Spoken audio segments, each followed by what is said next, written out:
हम बात करते हैं at x equal to zero.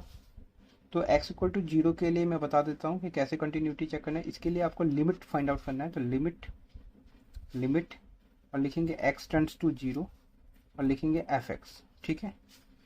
और आगे इसको कैसे करेंगे, लिमिट ये एक्स टेंड्स टू जीरो और यहाँ जो एफ एक्स दिया है, ये जो फंक्शन दिया है इसी को लिख लेंगे। तो 5x-3, ठीक है। एफ एक्स की जगह 5x-3 जो भी फंक्शन दिया है उसको लिख लेना है और x की जगह ये जीरो पुट कर देना है। तो यहाँ पर जीरो पुट किया और ये 3। तो लिमिट की वैल्यू देख रहे हैं जीरो पर, लिमिट की वैल्यू फाइंड आउट कर रहे हैं जीरो पर फंक्शन में। तो क्या आंसर आ रहा है यहाँ पर, 0-3, तो माइनस का 3, ठीक है। एंड करके आपको क्या करना है, वैल्यू ऑफ द फंक्शन यानी कि एफ जीरो भी फाइंड आउट करना है। जो भी पॉइंट की बात करें, जैसे जीरो की बात हो रही है तो इस जीरो पॉइंट पर लिमिट की वैल्यू और फंक्शन की वैल्यू दोनों फाइंड आउट करना है और देखना है कि क्या इक्वल आ रहा है क्या।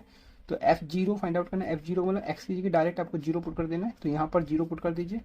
तो 5-0-3, तो ये आपका 0-3, तो ये आपका आ गया -3। तो आपको दिख रहा है ये -3 और ये भी -3।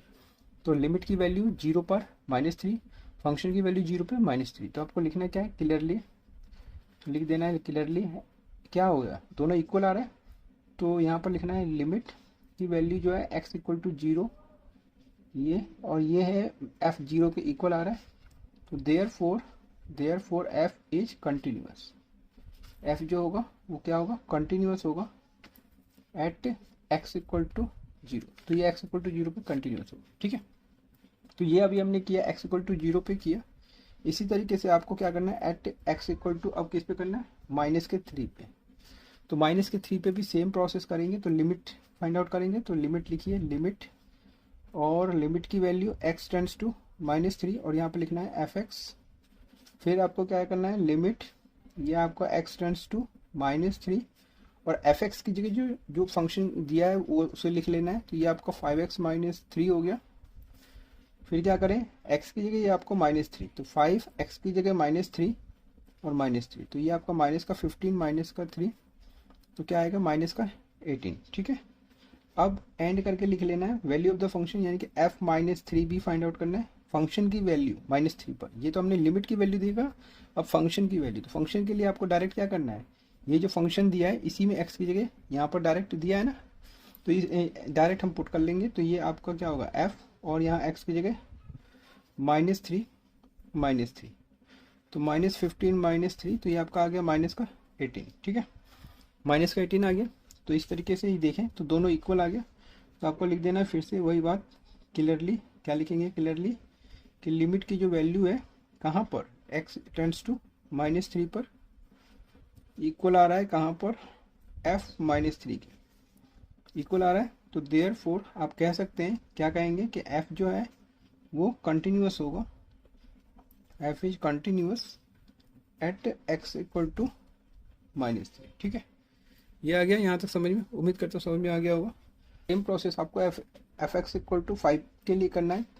तो एफ एक्स यहाँ पर हम फिर से लिख लेते हैं और कौन से पॉइंट की बात कर रहे हैं, एक्स इक्वल टू 5 की बात कर रहे हैं।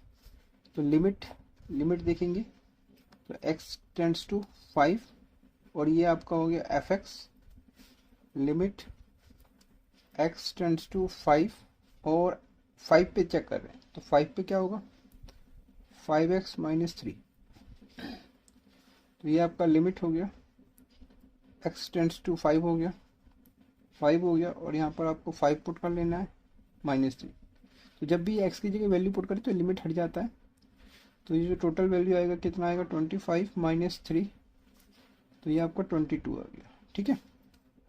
एंड करके वैल्यू फाइंड आउट करना है, फंक्शन की वैल्यू कहाँ पे, 5 पे। तो 5 पे यानी कि x की जगह डायरेक्ट 5 पुट कर देना है। तो 5 -3, तो ये आपका हो जाएगा 25 -3, तो 22 हो गया। तो इस तरीके से क्या दिखाई दे रहा है कि इक्वल दिख रहा है। तो आपको फिर से वही लिख लेना है क्लियरली। क्या लिखेंगे, लिमिट की वैल्यू जो है x टेंड्स टू 5 पर, ठीक है, इक्वल है फंक्शन की वैल्यू 5 की इक्वल। तो देयरफॉर f जो है वो क्या होगा, कंटिन्यूस होगा एट x इक्वल टू 5 पे। तो हमें तीनों पे चेक कर लिया और यही हमें क्या करना था, प्रूव करना था। तो ये आपका क्या होगा, ये आपका हो गया हैंस प्रूव्ड, आपको लिख देना है लास्ट में, ठीक है। ये प्रूव्ड हो गया, राइट। उम्मीद करता हूँ स्टूडेंट समझ में आ गया हो। अगर समझ में आ गया है तो प्लीज़ वीडियो को लाइक करना, और चैनल पे पहली बार आए हैं तो प्लीज़ चैनल को सब्सक्राइब कर लेना, ठीक है। कमेंट करके आप मुझे ज़रूर बताना कि ये क्वेश्चन आपको अच्छे से समझ में आया कि नहीं आया। धन्यवाद स्टूडेंट, ऐसे ही मन लगा कर पढ़ते रहिए।